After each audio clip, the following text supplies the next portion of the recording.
The Red Scare of the 1920s by Jacob Kahn. Karl Marx, the father of Marxism, which is just an early form of communism, was born on May 5, 1818 in the Kingdom of Prussia. He moved around Europe a lot and he published several early communism papers, but the biggest one is the Communist Manifesto. This is what Lenin will use to guide his new government. Vladimir Lenin was the leader of the Bolshevik Revolution and the leader of the new Communist Party in Moscow. He's the whole reason that the Tsar of Russia collapses and that the communism actually becomes a government in the world. The United States of America hated the Bolsheviks so much that they even sent soldiers to Russia to try and restore the Tsar as the power in government, though the Bolsheviks made sure that that wouldn't happen by executing the Tsar. Also, once the new communist government was put in power, the United States refused to recognize it as an actual government, so by doing all of this, America was not starting off with friendly relations to the new Bolshevik government. World War I was a cause of the Red Scare for many reasons. These reasons were that the Bolshevik Revolution that gave birth to communism wouldn't have happened without the war going on. That this new unpredictable nation led many Americans to believe that they would send immigrants to America to overthrow the American government. Also, that when veterans returned home, they didn't recognize the country they were in because of the new socialist parties that were growing up around them that were kind of un-American. And with the end of the war came declining production rates, which caused unemployment to rise dramatically. So now jobless, unskilled workers had no other option but to join a socialist group and yell for equal wages.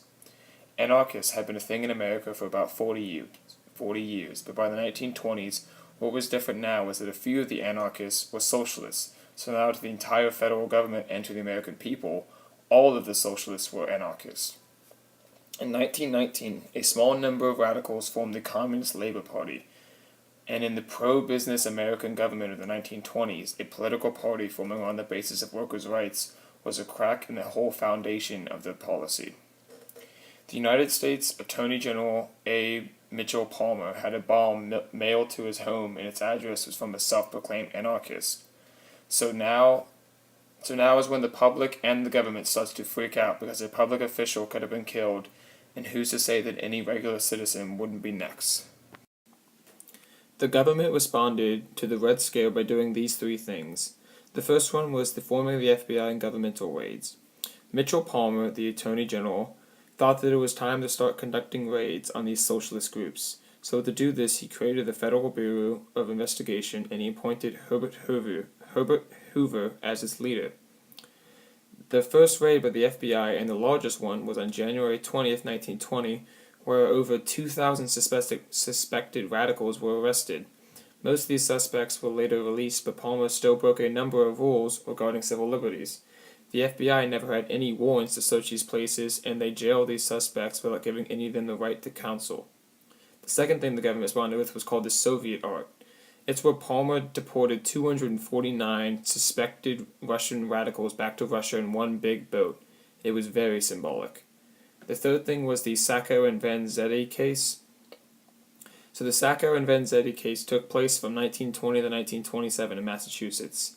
The case was based on where two men were murdered at a shoe factory, and the police arrested Sacco and Vanzetti, recent Italian immigrants who were also anarchists, for the crime. They were found guilty within a month of the trial, and they were sentenced to death. This case is a perfect example of the Red Scare because these two men were persecuted and found guilty with very little evidence against them.